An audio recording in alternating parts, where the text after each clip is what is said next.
Boa noite a todos. Obrigado por estarem presentes no quarto webinar Covid-19 da Learn from Us.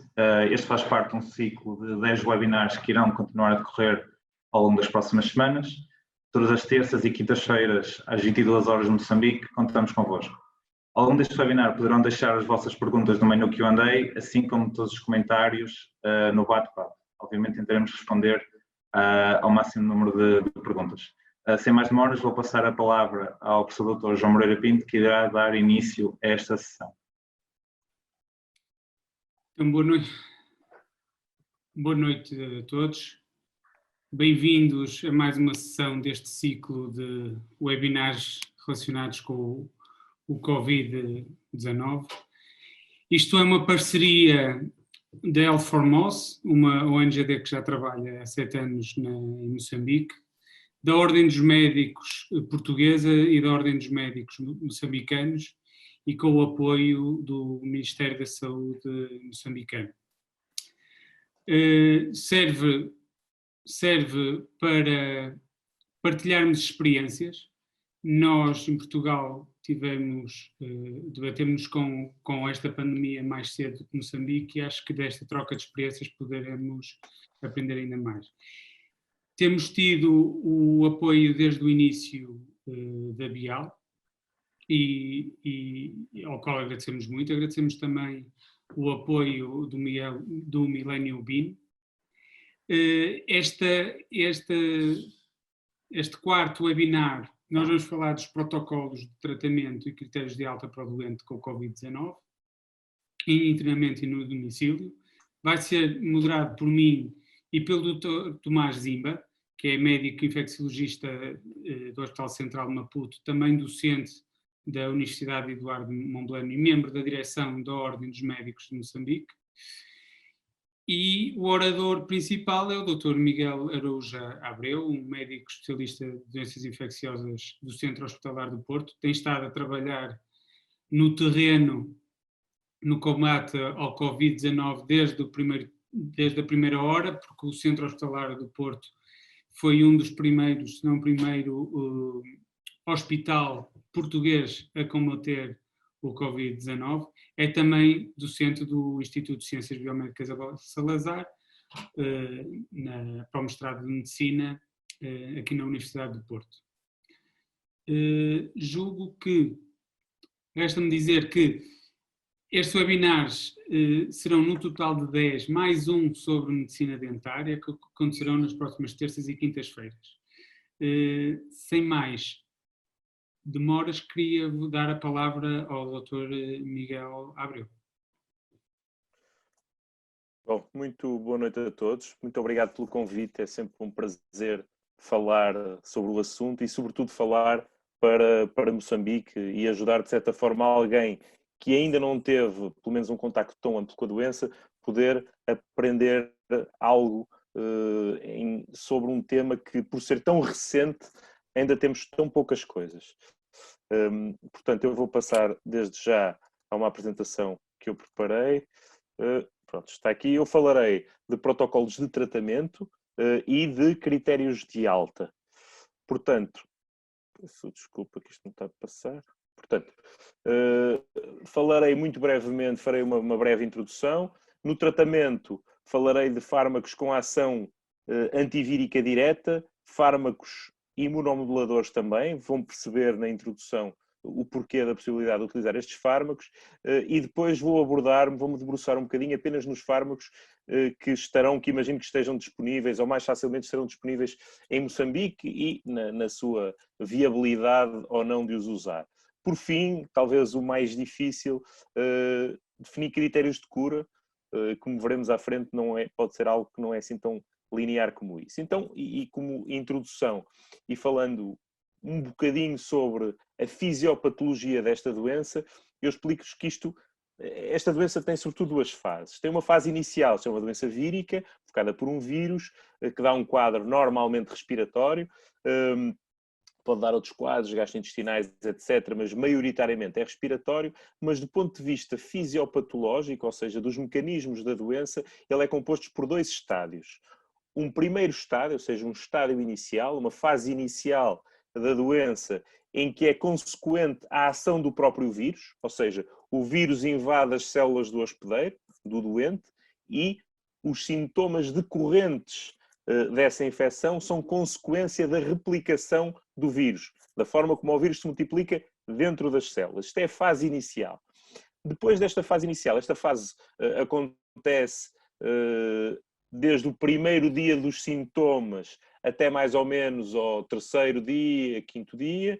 A partir do quinto dia, entre o quinto e o 10º dia, sobretudo quinto e 7º dia, nós passamos a uma fase inflamatória, ou seja, em que a ação do vírus é uma ação menos importante e em que temos, sobretudo, não é? Temos aqui a fase vírica e aqui temos a fase inflamatória. Na fase inflamatória temos, sobretudo, uma cascata citocina, ou seja, todas aquelas proteínas que são ativadas por qualquer infecção crescem e os sintomas que nós temos são decorrentes, são uma consequência desta fase. Fala-se muito nisto, porquê? Porque, assim sendo, nós temos antivíricos, temos fármacos que vão agir para o tratamento, que podem agir sobre a replicação do vírus, que atuarão sobretudo numa fase inicial, e depois fármacos que podem tentar mitigar a parte da resposta inflamatória. Acrescento ainda que é nesta fase inflamatória que a gravidade da doença acontece, ou seja, não é incomum nós termos doentes que vêm ter connosco, nós fazemos do diagnóstico, tem uma clínica de uma infecção, de uma constipação, vulgo uma constipação, fazemos o teste, vemos que o doente é positivo, mas tem condições para que, desde que tenha isolamento adequado em casa, ir para casa. Nós contactamos, quando temos doentes internados em casa, vamos contactando os doentes diariamente e entre o 5º dia e o 10º dia temos uma atenção particular. E devo dizer que muitas vezes, e quando os doentes têm de vir de casa, daquilo que nós chamamos a hospitalização domiciliária em casa, têm de vir para o hospital, é nesta outra fase. Ou seja, muitas vezes eles até tiveram febre inicialmente, têm um atenuamento ou desaparece uma efervescência absoluta da febre e depois, entre o 5º dia e o 10º dia, 7º, 10º dia, começam a haver os outros sintomas, mais febre, mais dores musculares, dificuldade respiratória, e então aí voltam e muitas vezes têm de ser internados até em cuidados intensivos. Pronto, isto é uma imagem um bocadinho de ciência básica, é só para mostrar que, pronto, como todos saberão, os vírus são parasitas intracelulares obrigatórios, ou seja, são umas entidades um bocadinho estranhas, são envelopes proteicos com informação genética dentro. O SARS-CoV-2, que é o vírus que causa a Covid-19, que é a doença, não é exceção, e ele entra dentro da célula e logo aí começa a sua replicação. Ora, mas depois temos aqui exemplificado um macrófago que, tendo em contacto com o vírus, liberta essas tais proteínas inflamatórias que depois vão dar, daquela segunda fase, a gravidade. Eu só mostro este slide para dizer que nós podemos atuar sobre esta fase, ou seja, a fase da replicação do vírus, e também sobre, isto é teoricamente, sobre a fase inflamatória. Mas então, que fármacos é que temos? Eu ponho aqui, isto não são todos, eu ponho aqui múltiplos agentes farmacológicos que têm sido falados ultimamente e que, pelo menos do ponto de vista in vitro, ou seja, laboratorial, têm uma ação contra o próprio vírus. Outros há, dentro destes, que têm sobretudo uma ação imunomoduladora, ou seja, naquela segunda fase, daquele segundo pico que eu falei, eles podem ter uma atividade especial. Eu aqui pus a vermelho os fármacos que têm uma ação antivírica, ou seja, que eliminam, pelo menos in vitro, a ação do próprio vírus, ou seja, impedem que ele se multiplique.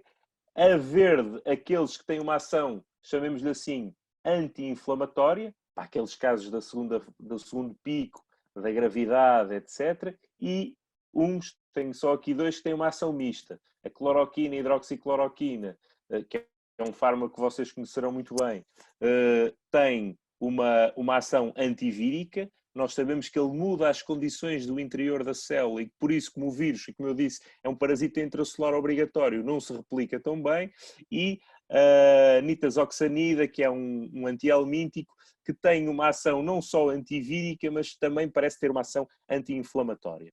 Mas não me vou debruçar de uma forma aprofundada sobre todos estes fármacos, até porque se nós não temos a maior parte deles cá em Portugal, vocês também não terão aí em Moçambique, e também não há uma grande vantagem em utilizar a maior parte destes fármacos. Utilizo aqueles que são mais correntes e que vocês poderão ter à vossa disponibilidade e vou abordar adiante a evidência que nós temos em relação à eficácia ou à efetividade destes mesmos fármacos.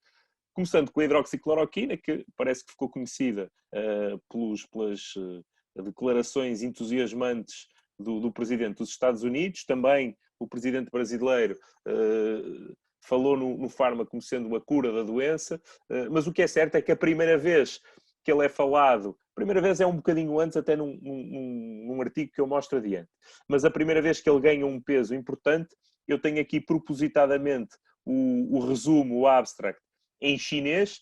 Eu depois traduzi, isto são os consensos de peritos chineses na utilização da cloroquina. Eles neste caso utilizaram, isto foi baseado num estudo com 100 doentes com fosfato de cloroquina, pode ser também depois com hidroxicloroquina, no tratamento destes doentes com pneumonia.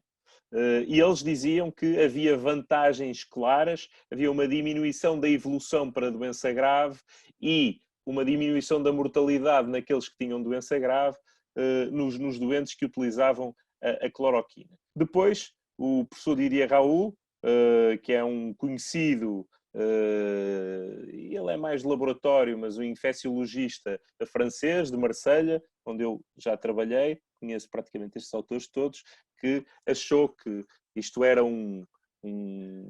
realmente um fármaco para apostar e fez uma avaliação da diminuição da quantidade de vírus nas secreções respiratórias com a utilização da hidroxicloroquina e da azitromicina.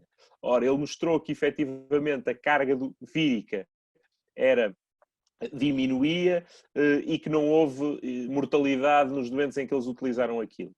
E apresentou isto como sendo a cura para a doença e teve um eco mundial importante.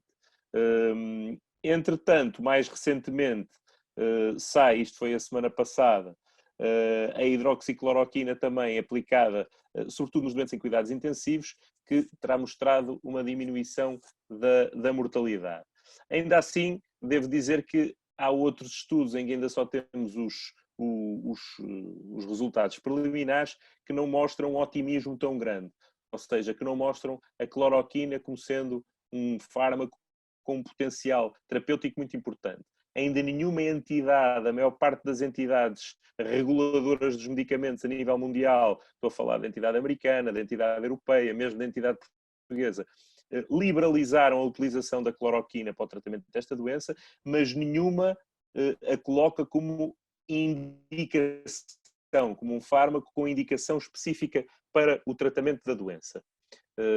Portanto, mais à frente, e passando para o lopinavir ritonavir, que é um fármaco que pelo menos aqueles que tratam VIH poderão ter conhecimento, e é dos inibidores da protease, dos mais recentes é claramente o mais antigo, que mostra desde o SARS que mostra uma atividade antivírica in vitro, ou seja, nós sabemos que in vitro, no laboratório, sem ser no hospedeiro humano, ele consegue inibir a replicação vírica.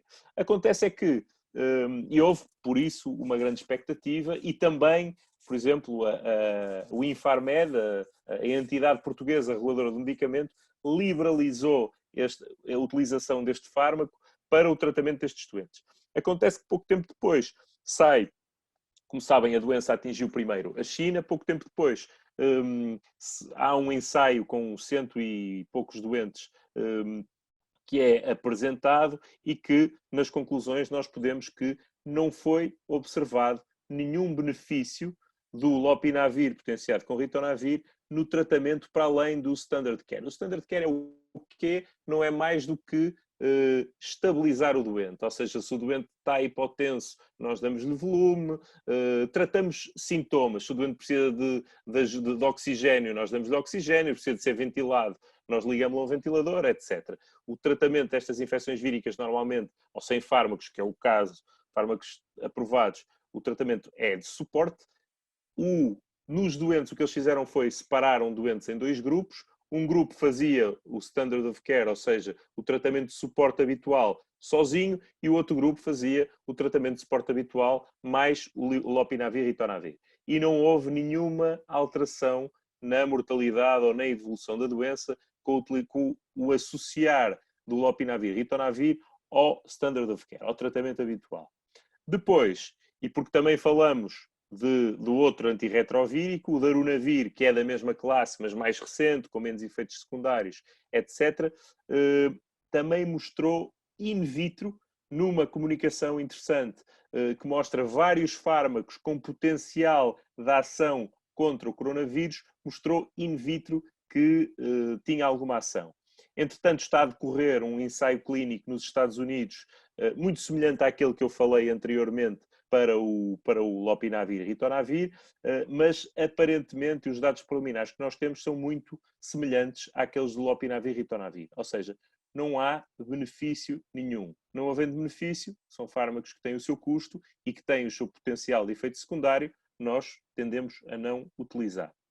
Depois, falo também na nitazoxanida, que é um anti-helmíntico, como vocês conhecem, e aqui apresento um artigo que é publicado no início, creio, 6, 7 de fevereiro deste ano, por colegas chineses, mais cientistas de ciência básica. O que eles foram ver foi, havia vários fármacos que aparentemente tinham um potencial de ação in vitro contra o vírus, ou seja, de inibirem o crescimento do vírus em laboratório, e a nitazoxanida é um desses fármacos. No entanto, eles escolheram para fazer os seus ensaios a cloroquina e o remdesivir, que eu, por razões óbvias, não vou aprofundar aqui nesta apresentação. Ou seja, há o potencial teórico, é o que eu quero dizer com isto, há o potencial teórico da utilização da nitazoxanida no tratamento deste doente. Já havia, isso foi descoberto antes, em 2016, por um colega francês, que descobriu que ele tinha uma ação contra o MERS, que é um primo deste coronavírus, que apareceu em 2013, salvo erro, e ele também tem ação contra o SARS-CoV-2, que é o vírus, mais uma vez repito, é o vírus que causa esta doença. No entanto, a sua aplicação na clínica, como eu disse há pouco, ele também tem algum efeito anti-inflamatório.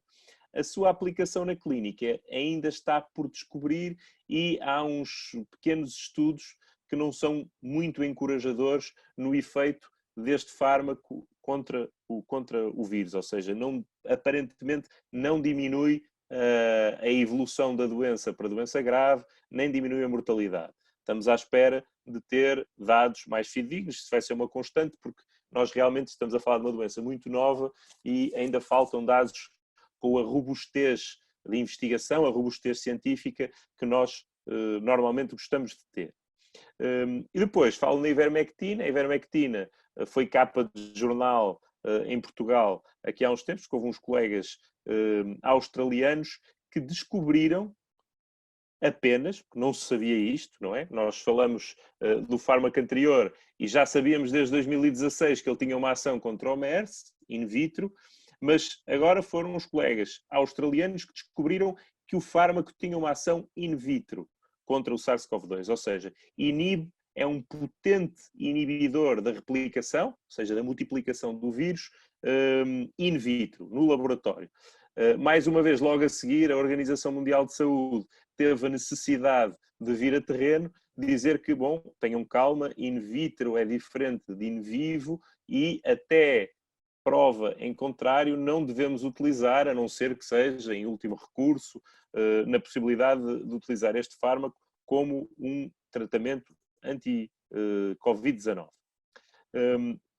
Em relação aos corticoides, e agora já pensando na segunda fase, os corticoides são dos fármacos mais disseminados nas suas várias classes, e como eu falei no início, naquelas duas fases da doença, e sobretudo naquela fase hiperinflamatória da doença, os corticoides à partida, sendo fármacos anti-inflamatórios por defeito, poderiam ter um potencial de atividade. Eu aqui cito apenas há imensas fontes, a Organização Mundial de Saúde, os CDC e os ECDC, por exemplo, não aconselham a utilização de corticoides, isto porque há estudos preliminares na China e, sobretudo, estudos com a SARS e com o MERS, relembro que são outros 2 coronavírus que saíram já depois, neste século, que apareceram neste século e foram responsáveis por epidemias, felizmente muito menores que a atual.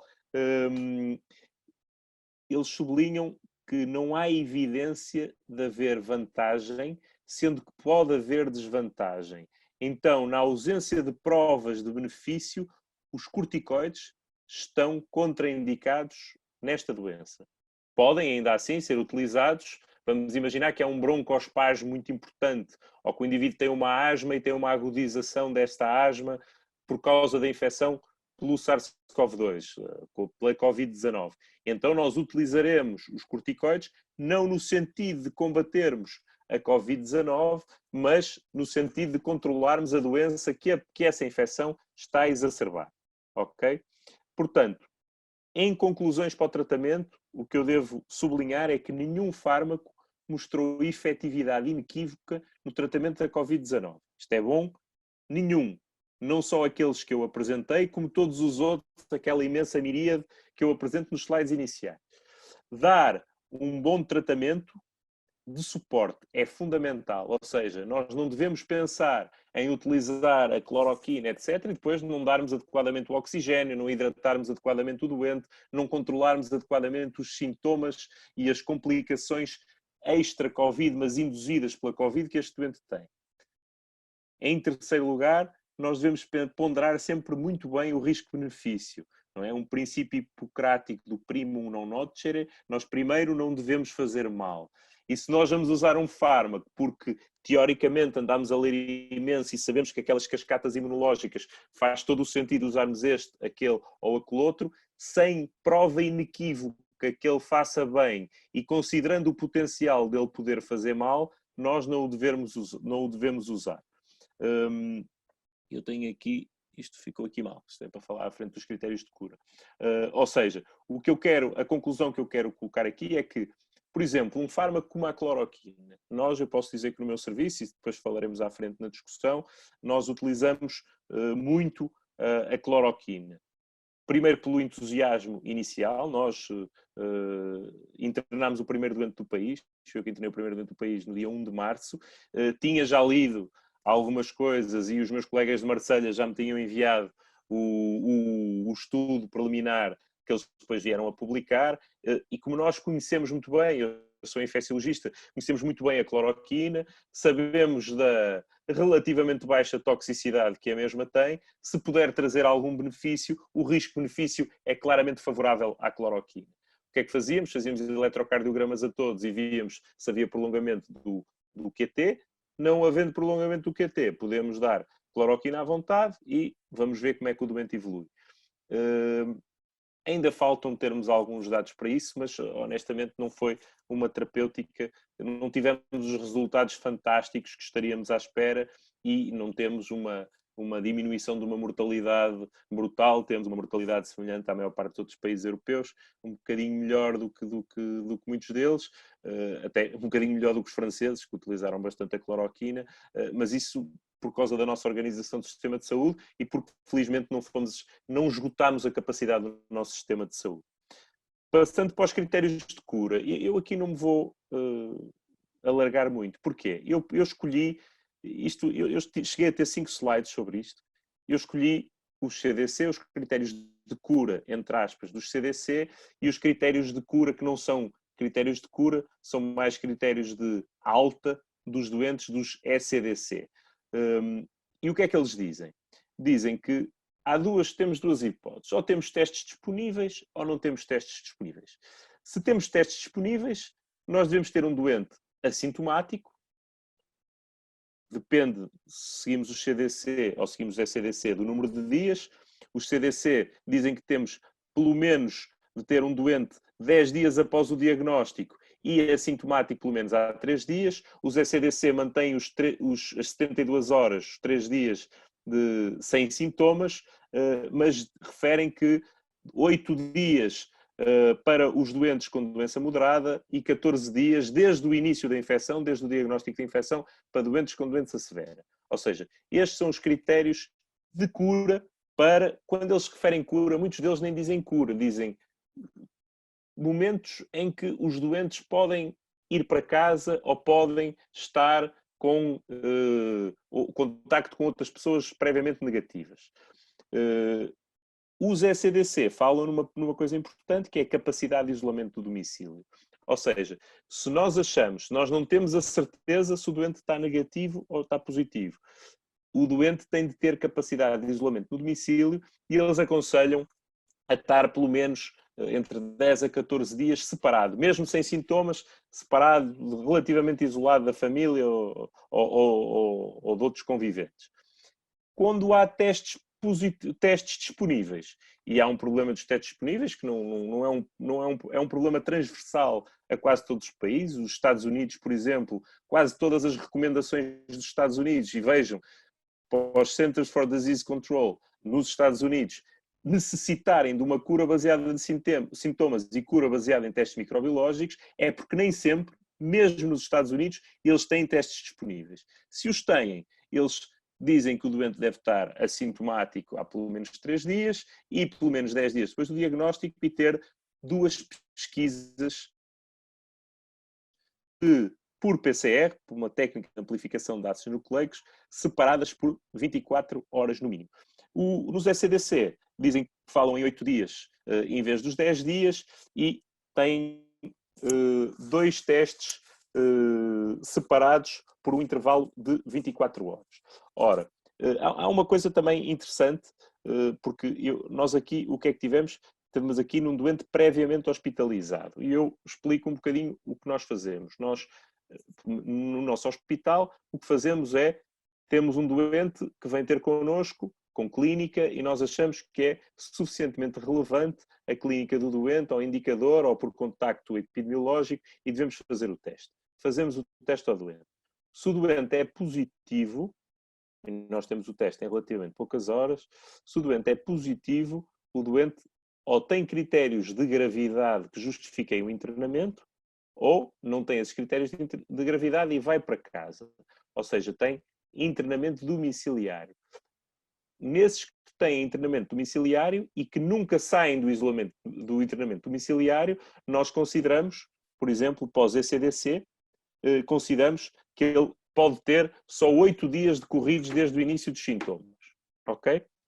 Se é um doente que teve de estar internado, então fazemos os tais 14 dias. Os CDC, como na prática não fazem, nos Estados Unidos não estava preconizada inicialmente a hospitalização domiciliária, eles nunca puseram isso em causa. Mas o que eu quero dizer com isto é que é perfeitamente lícito nós termos o doente internado em casa, desde que devidamente vigiado por nós, e não precisa, como eu disse há pouco, o importante é nós termos um seguimento, sobretudo ali entre o 5º e o 10º dia depois do início dos sintomas, e ter a capacidade de, se ele agravar, voltar para o hospital. Ok? Depois, a negativação, aquilo que nós estamos a fazer é se os testes são positivos, se temos testes disponíveis, é se os testes são positivos, pelo menos 2 negativos no intervalo de 24 horas. Ok? Aqui será o ponto de maior discussão, podemos falar na discussão. Eu tinha alguns artigos subsequentes a este, a dizer o que é que se o vírus reproduzia, se não se replicava, mas achei que isso talvez fosse mais fácil abordar na discussão. E de resto é isto, eu agradeço mais uma vez a vossa atenção e estou inteiramente disponível para qualquer questão.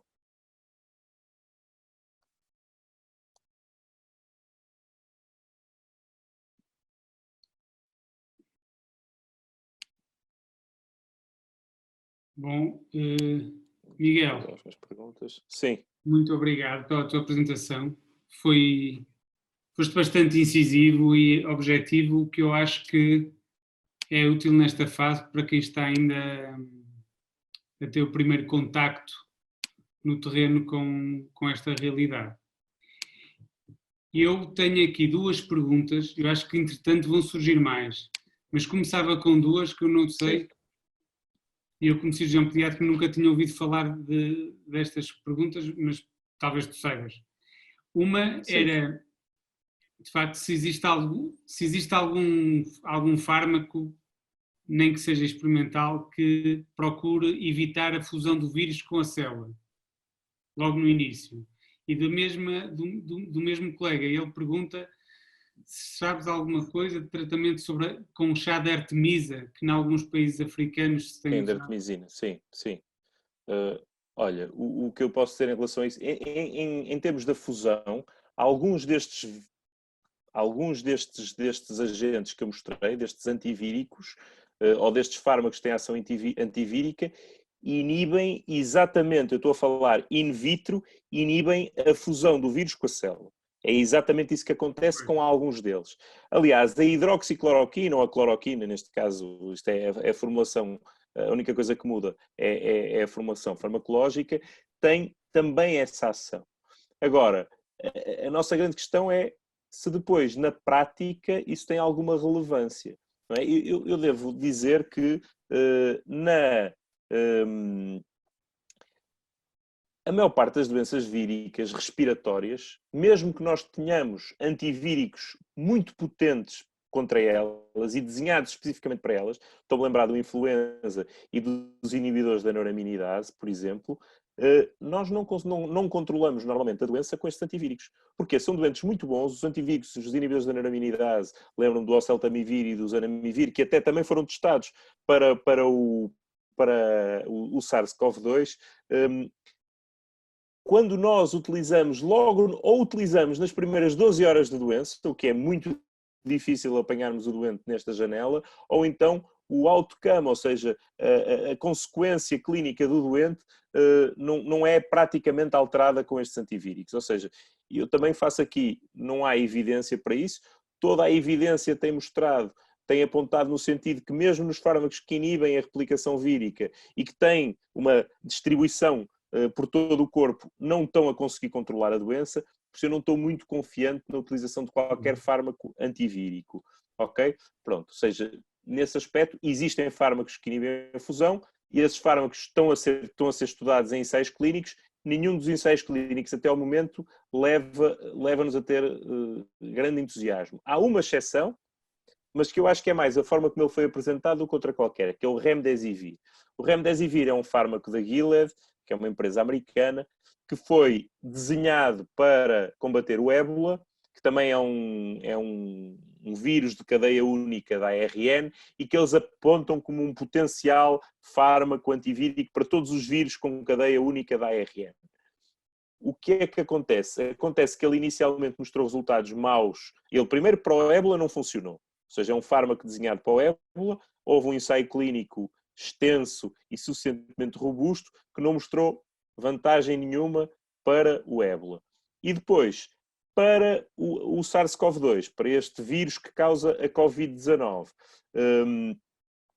inicialmente na China não mostrou resultado nenhum e agora os Estados Unidos lançam, eles nem sequer lançam o estudo, nós não conseguimos ler o estudo. Recebemos uma nota de que há uma diminuição no tempo de internamento nos doentes que utilizaram Remdesivir. Uma diminuição de cerca de 2 dias. Ou seja, não é relevante. Não há diminuição nenhuma da mortalidade e nem das complicações. Está a decorrer agora. Isto foi para doentes moderados, para doença moderada a requerer hospitalização. Porque o Remdesivir é um fármaco de utilização intravenosa. Está agora a decorrer um ensaio em cuidados intensivos, mas vamos ver o que é que vai dar. Mas eu, como já disse, não estou muito entusiasmado.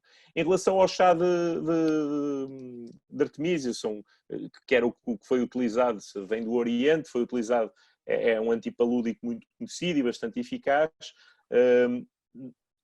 Do que eu conheço, sei que foi utilizado empiricamente, sobretudo no Sudeste Asiático, não há nenhuma evidência que ele tenha nem ação antivírica, nem melhoria sintomática, ou seja, ação clínica.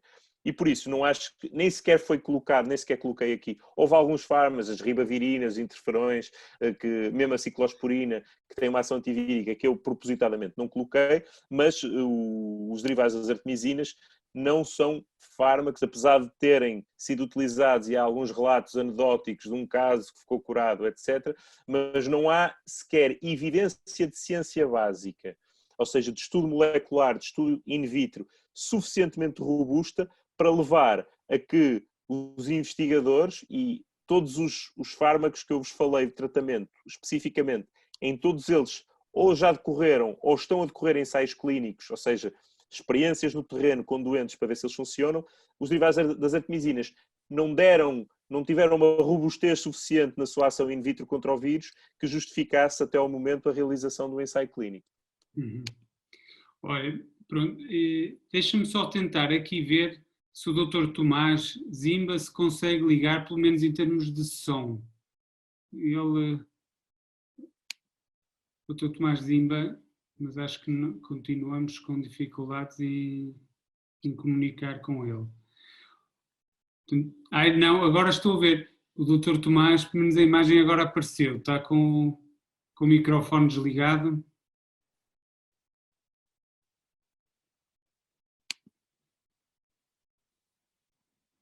Enquanto isso, para não perdermos tempo, Miguel, eu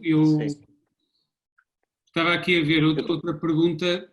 Pronto, houve muito esta pergunta sobre este chá, eu desconhecia completamente.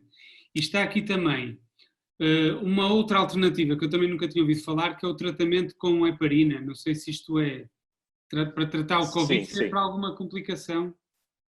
Sim, pronto, isso é outra coisa, porque, atenção, nós temos de fazer... Eu nunca vi tantos infecciologistas, experts em infecciologia, como nos últimos meses. Nos últimos meses nós abrimos o Facebook, as redes sociais, etc. Toda a gente é infecciologista. E as únicas pessoas que têm dúvidas são efetivamente os infecciologistas. Todos os outros têm uma ligação emotiva àquilo que vão lendo e, descobrimos a cura, isto é fantástico. Eu devo dizer que realmente há vários casos da doença grave, repito, da doença grave, de estados de hipercoagulabilidade e que, por isso, nestes casos, como há, aliás, em sepsis graves, coagulação intravascular disseminada, etc., e é utilizada a heparina. A única indicação, ou seja, a utilização da heparina é importante nos doentes que têm essa complicação. Eu posso-vos dizer que a esmagadora maioria dos doentes, e nenhum doente que tínhamos internado em enfermaria, necessitou de tratamento com heparina. Porquê? Porque não tinham hipercoagulabilidade. Pode ser necessário em doentes graves que tenham uma espécie ou um síndrome análogo ao mesmo.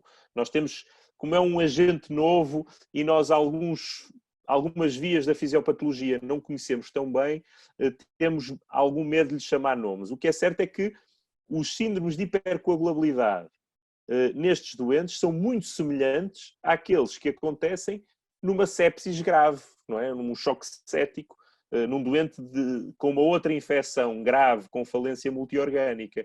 Ou seja, a priori, os anticoagulantes não devem ser utilizados.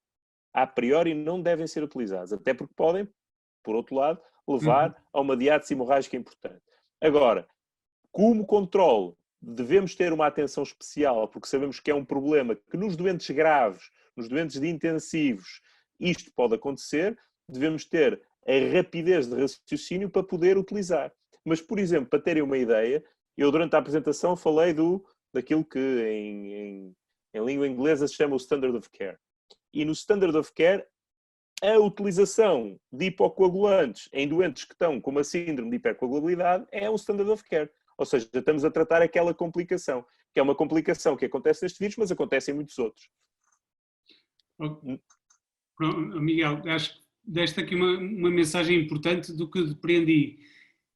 A utilização da heparina se vai um bocadinho como a utilização de corticoides. É usar como nas outras situações clínicas agudas. Exatamente. Não ter medo de usar, mas não usar por antecipação, porque podemos estar a piorar, ok? Exatamente. Uma pergunta que tem até surgido várias perguntas neste sentido, que é: tens algum critério imagiológico, seja para a gravidade, seja como critério de internamento, ou por outro lado, algum critério imagiológico para alta, ou seja, aparecendo algum critério imagiológico para internamento, esperas que ele passe ou tens um critério puramente clínico? Olha, isso é uma excelente pergunta. Eu já vi por aqui algumas perguntas dessas. Há vários scores, ou seja, há vários índices que foram criados por alguns colegas com muito poucos doentes, devo salientar, para ver a doença grave ou não doença grave do ponto de vista imagiológico.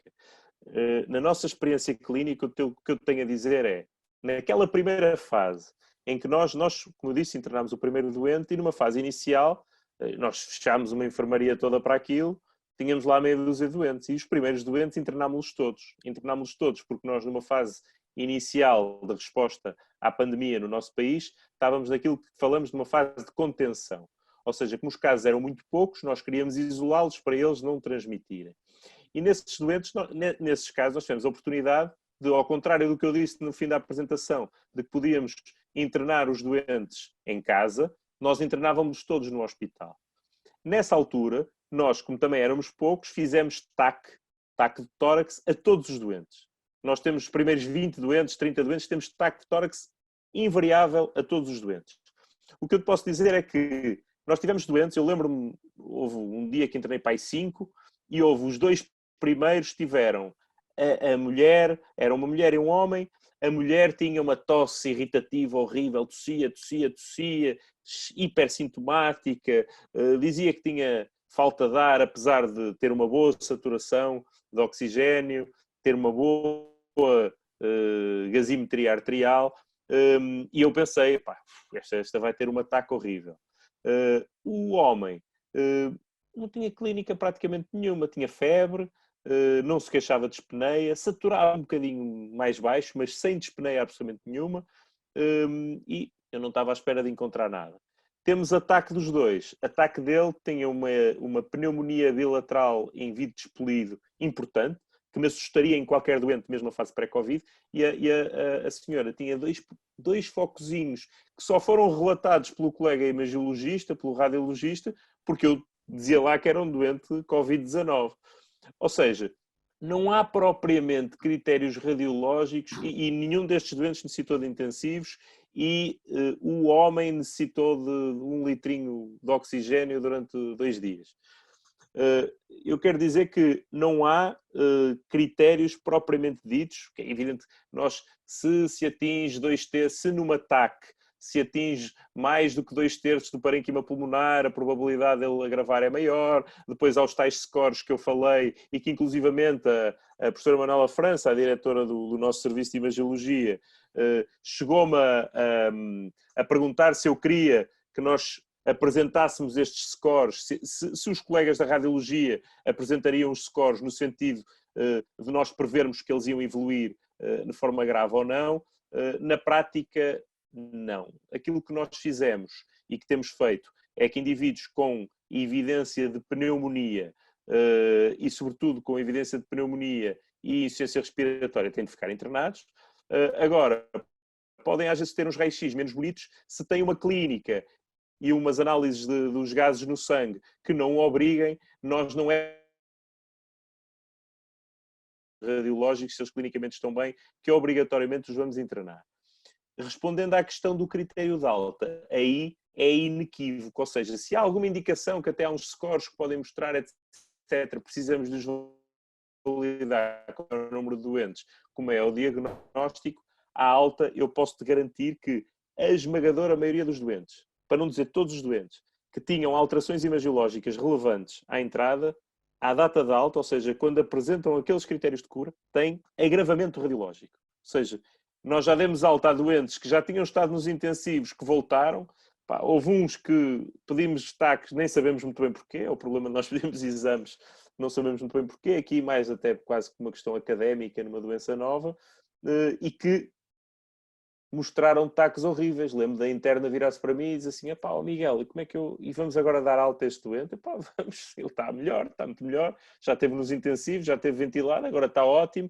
Outros que não tiveram nos intensivos, que tiveram com grande quantidade de suplementação de oxigênio, também repetimos imagem por alguma razão agravamento da imagem, já sem insuficiência respiratória, já sem necessidade de oxigênio, e não é isso que vai alterar minimamente os nossos critérios de alta. Ou seja, respondendo àquilo que eu respondi à professora Manuela França, quando ela me perguntou se queria que os colegas começassem a aplicar um score que foi feito com base num estudo de 100 doentes, eu digo, se dá muito trabalho e se o objetivo não é um objetivo académico, não é um objetivo de validar aquele score, aquele índice que foi feito por colegas estrangeiros, neste caso foram os colegas chineses, não vale a pena fazer. Porque não são essas alterações que nos vão dizer a nós se nós vamos internar o doente ou se nós vamos passar o doente para uma unidade de cuidados intermédios ou mesmo para uma unidade de cuidados intensivos. É a clínica que vai mandar isso.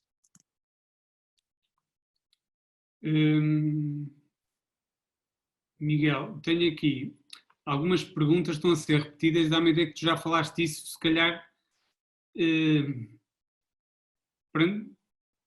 tem a ver com... Tu já respondeste a isto, mas como foi no início, tenho ideia que podem não ter ouvido e a pergunta é recorrente, que é, até se pudesses mostrar aquele slide em que tu dizias o tratamento ambulatório, a associação de fármacos que tu eventualmente farias para o tratamento do Covid, quer internamento, quer domiciliar. Olha, o que nós fazemos é, e continuamos a utilizar, a evidência disto é uma evidência parca, e se calhar até vamos ver o contrário, mas nós costumamos utilizar nos doentes que tenham alguma evidência radiológica de pneumonia, costumamos utilizar a cloroquina. Nós, como se esgotou o fosfato de cloroquina, utilizamos a hidroxicloroquina. E utilizamos a hidroxicloroquina com uma dose de carga de 400 mg, fazemos 400 mg primeiro, damos 400 a segunda dose também, ou seja, no primeiro dia damos 400 de 12 em 12, e depois passamos a dar 200 mg de 12 em 12 durante 5 a 10 dias. Há quem faça isso mesmo os doentes sem sinais de gravidade. Porquê? Porque aqueles consensos que eu mostrei dos chineses dizem que há, com a cloroquina, uma diminuição estatisticamente significativa da evolução para pneumonia. E, nesse sentido, há a evidência científica para isso, é uma evidência, como eu referi, parca, podemos utilizar. Temos de ter cuidado em doentes com desritmia prévia e não devemos utilizar, e, idealmente, devemos fazer sempre um eletrocardiograma destes doentes. Eu utilizei cloroquina milhares de vezes na minha vida como infecciologista. Não era e não é comum nós fazermos eletrocardiogramas antes. Mas porquê é que não o fazemos? Porque a doença que nós estamos a tratar é uma doença diferente. Miguel, deixa-me só interromper-te. Sim. Nestes casos de gravidade, apesar do agravamento do aspecto imagiológico e mesmo clínico em termos de auscultador, não associam nenhum tipo de antibiótico? Não. Pronto. E, que é uma das perguntas que aqui está. Sim. Eu não sei porque a experiência em crianças é muito pequena em Portugal. Mesmo em crianças não se associa antibiótico. Sim. Quer dizer, a não ser que haja evidência de colonização, obviamente, não é? Sim. É assim, eu vejo aqui, e eu também não, eu devo fazer aqui salientar, eu não trato crianças e percebo pouco de crianças. Agora, a utilização da azitromicina associada, que foi aqui, eu mostrei esse estudo, o estudo preliminar, já é um estudo maior, do professor Didier Raoult, do grupo do professor Didier Raoult. Eles associaram a azitromicina e associaram com a hidroxicloroquina. Tanto a hidroxicloroquina como a azitromicina são fármacos prolongadores do intervalo QT. Nós associarmos estes fármacos, vamos ter uma tendência de alargar o intervalo QT muito maior. E a potencial de toxicidade é maior. Eu vejo aqui também numa pergunta de um doutor Adalberto que associa ainda o ácido clavulânico. Pronto, e eu sou infecciologista e a minha utilização de antibióticos, eu quando vejo antibióticos utilizados desta forma, faz-me sempre um bocado de confusão, mas se calhar é defeito de formação. O que nós sabemos para crianças, o que eu sei, e eu volto a sublinhar que eu sei pouco de crianças, não vejo crianças, a esmagadora maioria dos casos, pode haver casos graves nas crianças, pode, a esmagadora maioria dos casos em criança até 10 anos são assintomáticos. Os sintomas mais comuns em crianças são sintomas gastrointestinais, nomeadamente diarreia. Pronto, se eles tiverem pneumonia, pronto, aqui a utilização do ácido clavulânico, imagino que seja na assunção de que podem ter uma pneumonia bacteriana também. Pronto, isso agora eu acho que devemos utilizar caso a caso, devemos avaliar doente caso a caso, neste caso criança caso a caso.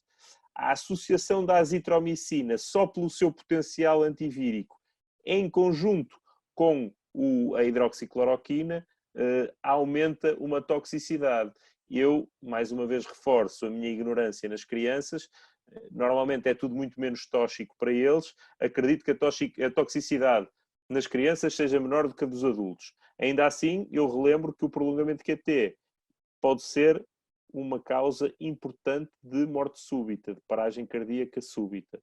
E por isso, não havendo evidência de que há alguma vantagem para isso e podendo haver toxicidade, eu não utilizaria. Mas lá está, eu, crianças, ponho-me um bocadinho à parte, mas não utilizaria a azitromicina jamais como um agente antivírico. Vou aqui também juntar duas perguntas porque estão de certa forma relacionadas e têm a ver com a possibilidade de transmissão por via das fezes, havendo já uma amostra da nasofaríngea negativa.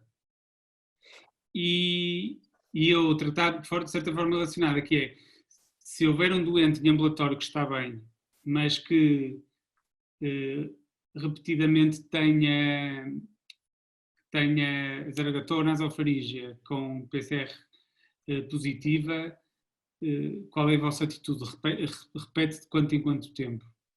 Isso é uma boa pergunta, mas é uma pergunta que ninguém te poderá responder adequadamente com um nível de evidência importante.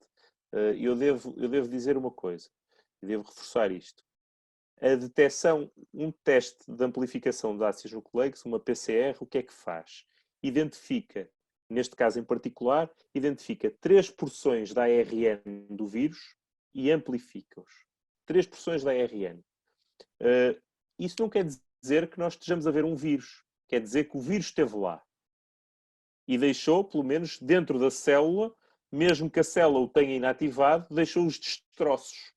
Na prática é como, e perdoem-me a comparação, se nós fizermos um teste de amplificação de ácidos nucleicos para ver se existe, se uma perna foi pertencente a um ser humano, não é?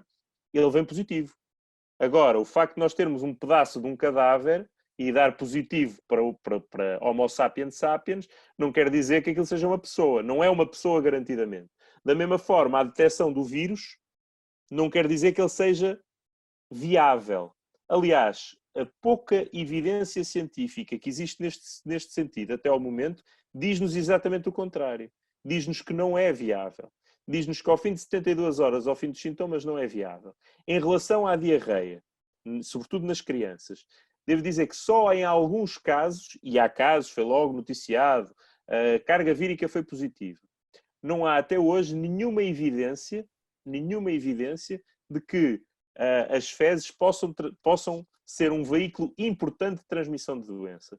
Eu acredito, isto aqui é uma questão de princípio microbiológico, eu acredito que uma criança sintomática, cujo primeiro sintoma e único sintoma seja uma diarreia, que se são detectados vírus nessa diarreia, ela é potencialmente infecciosa. Agora, ela tem de entrar numa célula que tenha a proteína de superfície adequada para o vírus entrar nela, e aquelas que são mais adequadas para isso são células da via respiratória. Ora, nós com fezes, mesmo diarreia, a probabilidade de criar gotículas inspiráveis é uma probabilidade baixa. Depois, é muito mais fácil a nossa higienização de forma a não nos podermos contaminar. Ou seja, apesar do ponto de vista teórico isso poder acontecer na transmissão das crianças, pela diarreia, etc., do ponto de vista epidemiológico não é relevante. E por isso a repetição destes testes nunca fizemos repetição. Nós inicialmente começámos a fazer, por uma questão académica, a quantificação ou a identificação do SARS-CoV-2, do vírus nas fezes. Chegámos à conclusão que não valia a pena porque a esmagadora maioria dos doentes não tinha SARS-CoV-2 positivo nas fezes. Por isso nós concentramos onde ele é mais, onde ele existe em maior quantidade. Sim, mas as das secreções respiratórias é critério para uma pessoa ter alta e retomar a sua atividade normal. Sim, aí nós repetimos. Fazem semanalmente, não é? Nós fazemos depois dos 14 dias, fazemos 7 em 7 dias. Mas mesmo aí, e eu comecei por aí, desculpa lá, depois divaguei um bocadinho, mesmo aí eu tenho muitas dúvidas. Eu acho que nós daqui a uns anos, se calhar não daqui a tanto tempo, aliás, sai um artigo a semana passada de uns colegas coreanos por causa disto, da possibilidade da transmissão crónica, etc., ou da cronicidade disto, etc., que não existe e não é crível que seja crónico, não é crível, a menos que isto não seja um coronavírus e seja uma outra coisa diferente. Não é expectável que nós agora tenhamos identificado um vírus com uma homologia de quase 100% com o SARS, que depois tenha um comportamento completamente diferente do SARS. E relembro que este vírus não tem uma introdução do seu material genético dentro do núcleo da célula e por isso não mantém a replicação crónica. Eu acho que vamos achar, e eu comecei por aí, acho que vamos achar bárbaro daqui a uns tempos a quantidade de zaragatoas nasofaríngeas e orofaríngeas que nós fizemos até dar negativo. Lembro-me de, aqui há uns anos, estudar, por causa da pesquisa do influenza, e de estar escrito, algures, que nós não devíamos fazer nas 6 semanas seguintes a um diagnóstico de influenza, não devíamos repetir o teste, com o risco de dar falsos positivos. Ora, aqui nós estamos a chamar falsos negativos a quando temos um teste negativo que depois volta a ser positivo, quando o significado clínico disso não existe. Neste momento estamos a fazê-lo, como tu bem disseste, os 2 testes, e como eu referi na apresentação, os 2 testes negativos com intervalo de 24 horas e repetimos-los a cada 7 dias por uma questão de obedecer os critérios da DGS, e que são critérios também de saúde pública. Mas se vocês repararem, eu apresentei os critérios dos ECDC e os critérios dos CDC, que em caso da ausência de teste, são muito mais laxos, são muito mais tolerantes em relação a isso. Eu digo que não há nenhum doente, e não digo isto com preocupação epidemiológica, mas digo que não há nenhum doente que nós tenhamos diagnosticado no nosso hospital, e nós diagnosticamos até ao dia de hoje 1052 doentes, não há nenhum doente que tenha tido um teste negativo ao fim de 7 dias, nem ao fim de 8 dias, nem ao fim de 14 dias. Todos eles demoram garantidamente mais de 14 dias a negativar, desde o início dos sintomas. Eu não sei, eu queria tentar mais uma vez. Eu estou aqui a ler, eu não sei se tenho aqui, eu estava aqui a ler umas perguntas. O Dr. Tomás Zimba já consegue falar connosco? Estamos a vê-lo.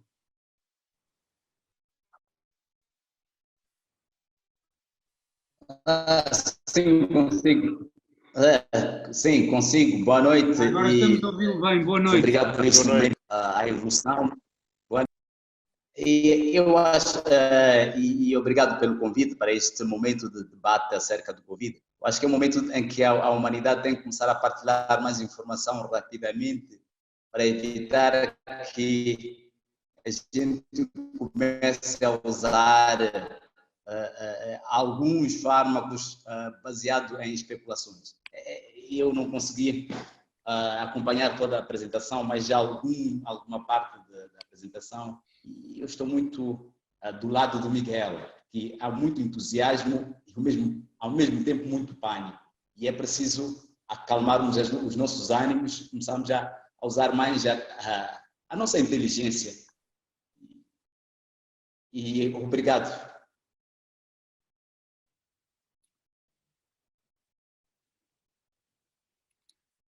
Obrigado, Dr. Tomás Zimba. Eu não sei, eu não queria estender isto por muito tempo, mas havia aqui umas perguntas que eu achava João, se me permitires, eu tenho aqui uma pergunta que vai um bocadinho no sentido daquilo que eu estava a falar antes, eu posso só sublinhar. A Sim. pergunta é esta: tiveram pacientes que após a alta/cura voltaram a testar positivo? Qual a percentagem? Este aspecto esteve relacionado com doença grave previamente? Pronto. Isto só acontece quando nós vamos querer fazer um teste para além daqueles critérios de cura. Eu posso dizer que isso só aconteceu nos nossos doentes de que eu tenha conhecido 2 vezes. O primeiro foi exatamente o primeiro doente que teve, foi o primeiro de todos a ter 2 testes negativos. Por acaso nem foi, mas foi dos primeiros de todos a ter 2 testes negativos, e que depois o médico de família decidiu pedir-lhe um novo teste. Já dele estava declarado curado há imenso tempo e esse teste veio positivo. Eu devo referir que o primeiro doente teve uma doença muito ligeira e só foi internado por questão de saúde pública. E teve, portanto, se nós formos ver que ele foi internado dia 1 de março e dia 7 de abril voltou a ter um teste positivo, ou seja, um achado, posso dizer que ele teve mais de um mês, teve 37 dias, pelo menos positivo. Este doente foi ligeiro. Normalmente, os doentes com doença mais grave mantêm-se positivos mais tempo. Isso pode não querer dizer mais do que o facto de eles terem tido uma positividade grande anterior. Ou seja, tiveram uma carga vírica muito grande anterior. Agora, também tivemos o contrário. Já tivemos, estranhamente ou não, tivemos doentes que tiveram os intensivos, que voltaram, tiveram uma doença importante, tiveram ventilados, voltaram e negativaram muito mais precocemente do que outros que tiveram uma doença muito mais ligeira. Isto pode ter somente a ver com o quê? Com as células que nós estamos a capturar. Ora, o teste é muito sensível, mas é muito sensível se detectar essas células.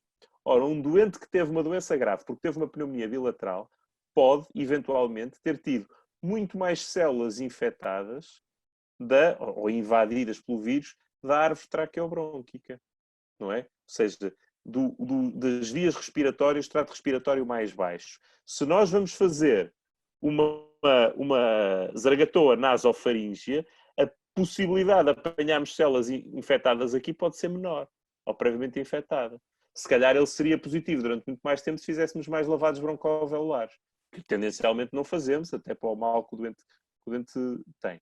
Ou seja, não é obrigatoriamente o doente que se mantém positivo durante mais tempo que teve a doença mais grave, apesar de, do ponto de vista meramente teórico, ser isso que acontece. Mas depois há outros fatores que eu referi.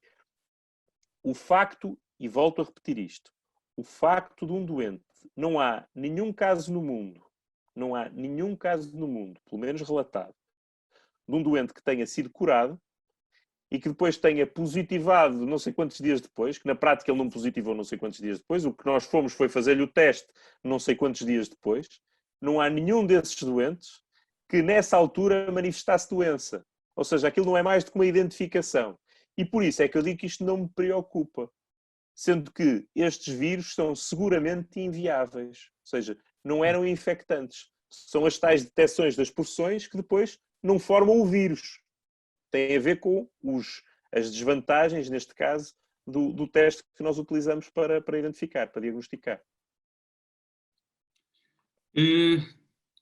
Há aqui uma pergunta, porque eu sei que também foi uma pergunta que houve muito aqui no início em Portugal, que era se nós, profissionais de saúde, devíamos tomar hidroxicloroquina ou cloroquina profilaticamente. Eu sei a resposta, mas julgo que era importante tu também transmitir essa resposta. Eu não sei, é assim, nós temos um documento da nossa Ordem dos Médicos que diz que sim.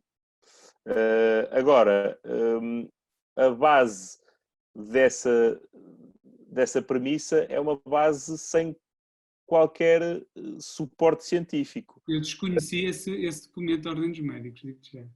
Sim, é um documento que inclusivamente está assinado pelo professor Agostinho Marques, que já foi várias vezes moderador destes e assinado pelo meu diretor de serviço também, que aliás falou comigo sobre o assunto na altura, trocámos algumas informações e eu dei-lhe a minha opinião. E eu acho muito curioso esse documento, acho curiosíssimo, porque depois as referências bibliográficas são engraçadas. Por exemplo, em relação à dose, foi a primeira dúvida que o meu diretor chamou-me, teve num webinar de decisão disso da Ordem dos Médicos em Portugal, e chamou-me e disse assim: Miguel, olha, concordou-se que se devia fazer, qual é a dose que acha que devemos usar? E eu disse: não sei, porque não há nenhuma evidência. E depois, mas está a haver um estudo espanhol nesse sentido e também um estudo italiano que já está a ver se há efeitos profiláticos ou não. Eu, pronto, ok, eu por acaso já tinha lido sobre isso. E que doses é que eles usam? Eu fui ver a organização do estudo, fui ver o protocolo do estudo e eles referiam sempre uma dose utilizada na Índia num estudo que eles também iam começar a usar. Ou seja, eles faziam referência a um estudo que não tinha referência a nenhum, que era uma dose arbitrária. O que eu posso dizer é que as doses que nós escolhemos são doses, muitas vezes, ou que a nossa Ordem dos Médicos escolheu, são doses que muitas vezes são utilizadas até em maior quantidade por doentes que têm, por exemplo, artrite reumatoide. E nós temos em várias, não só na nossa série, não só na nossa coorte, nos nossos doentes que nós tivemos internados, como em muitos doentes em coortes espalhadas por todo o mundo, doentes que já faziam doses importantes de hidroxicloroquina para o tratamento da sua artrite reumatoide. O que é que eu quero dizer com isto? Isto não faz por si só ciência, mas não nos parece que seja até pelas características do próprio fármaco, que seja uma terapêutica eficaz na prevenção da doença. Pronto, mas é como há imensos colegas nossos que compraram hidroxicloroquina e que a estão a fazer. Eu, pessoalmente, que vejo doentes destes desde dia 1 de março, ainda hoje vi doentes Covid-19, nunca fiz hidroxicloroquina. Pronto. O que eu posso dizer é que não há nenhuma evidência e, se me pergunto a minha opinião, não acho que vá haver alguma vez indicação para nós fazermos tratamento de profilaxia com hidroxicloroquina. Mas não há evidência ainda nesse sentido. Pronto, e eu acho que também já está a ficar um bocadinho tarde e eu só há aqui uma pergunta que apareceu agora aqui, mas é um bocado na sequência dos testes. Não queres falar só um bocadinho dos testes serológicos? Qual é o interesse? Claro, tu aqui estás a falar do tratamento e dos critérios de alta, mas sim, vocês estão a incluir algum estudo serológico à data de alta ou fazem algum tempo depois? Sim, nós inicialmente o plano era esse, agora vamos começar a fazer algum estudo serológico a posteriori, mas é um estudo meramente académico, não é? Saiu um estudo com mais de 200 a semana passada dos chineses, que mostra que 100%, e repito, 100% da amostra desse estudo revelou que os doentes desenvolviam anticorpos. Isto não quer dizer que sejam estes os anticorpos que dão proteção da doença. Não é isto que eu estou a dizer. Apesar de haver evidência, ou parece haver evidência, pelo menos epidemiológica, que há imunidade. A imunidade esta, que se julgarmos por outros coronavírus, poderá ser uma imunidade temporária. Quando eu digo temporária, 1 ano até 3 anos, mas que depois quando começa a desaparecer, dá uma imunidade parcial. Eu acho que a grande vantagem dos testes serológicos será saber quem teve contacto com a doença ou não e, assumindo esta imunidade que eu acabei de falar, que eles podem circular mais à vontade. Okay? Estamos a falar tudo de pressupostos, que parecem pressupostos que batem certo do ponto de vista epidemiológico e que, comparando, não achando que este vírus é um coronavírus alienígena que não tem rigorosamente nada do ponto de vista fisiopatológico e imunogénico a ver com os outros, o que não é crível, que deixa esta imunidadezinha, etc. Ou seja, haverá vantagens neste sentido. Como critério de cura, não, porque em muitos doentes há um aparecimento precoce e ainda com replicação vírica ativa, pensa-se, há o aparecimento dos anticorpos. E havendo o aparecimento de anticorpos ainda, potencialmente, numa fase ativa da doença, eu não vejo grande vantagem em pedir estes testes numa fase inicial. Numa fase mais para a frente, e sobretudo quando esta doença se espalhar mais globalmente. Eu acho que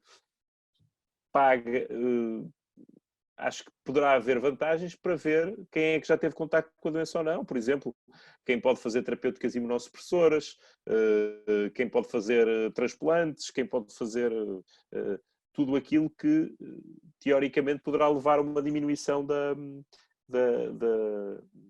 imunoproteção do doente.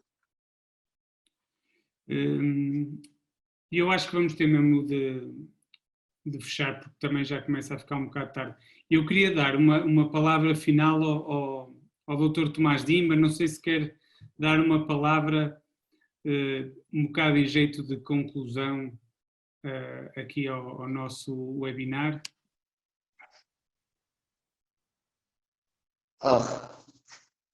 Sim, mais uma vez obrigado e elogiar esse esforço de partilhar o conhecimento. E eu acho que, estando todos juntos, nós podemos atingir mais e sermos mais eficazes. Eu apreciei muito esta vontade do Dr. Miguel de trazer estas evidências todas, aliás, negando, assim como provando que certos medicamentos são já usados em alguns países e são publicitados, esquecendo os efeitos colaterais desses medicamentos. E eu acho que isso aí vai ajudar a países africanos, incluindo Moçambique, onde ainda não temos muitos casos que precisam de internamento e de tratamento. Isso vai ajudar a definir os guidelines com um pouco mais de cuidado, procurando aquilo que foi provado, porque os africanos têm a sorte de a epidemia, ou parte dos países, não todos eles, desta pandemia chegar com um pouco de atraso. Não tem tempo suficiente de agirem, os africanos agirem com mais sabedoria do que aconteceu no mundo, onde a pandemia já está lá. E uma palavra que eu sempre repito é que o pânico não vai nos levar a nenhum sítio. E nós não podemos sair dos nossos,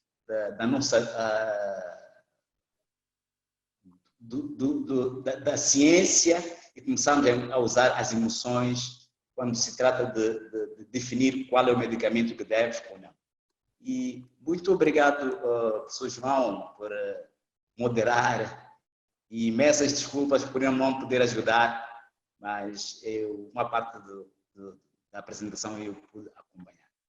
E para os participantes, é motivo de nós refletirmos como médicos e sermos nós veículos para propagarmos esta mensagem, porque este pânico atingiu níveis em que as pessoas começaram a fazer autoterapia. E se os médicos são eles a assinar por baixo que esses medicamentos devem ser usados, a população vai usar com as consequências que advêm daí. E obrigado. Muito obrigado, Dr. Tomás Dimba. Obrigado, Miguel. Acho que conseguimos aqui ter bastantes esclarecimentos e uma visão geral. E eu, antes de fecharmos este webinar, queria relembrar que este é o quarto de 10 sessões, portanto, vai haver já na próxima quinta-feira uma apresentação onde se vai falar muito dos testes serológicos, de testes PCR, e, portanto, estão todos convidados, obviamente, a estarem presentes e a colocarem mais dúvidas que surjam. Entretanto, reforçar mais uma vez o enorme contributo que a Bial e a Millennium Bean têm dado a estes webinars, e, claro, sempre o apoio da Ordem dos Médicos Portuguesa, a Ordem dos Médicos Moçambicana, assim como o Ministério da Saúde moçambicano, que tem sempre um apoiante, quer da Health Formose, quer destas formações para todos os médicos de Moçambique. Muito obrigado a todos, boa noite, vemo-nos na quinta-feira então. Obrigado. Muito obrigado. Obrigado.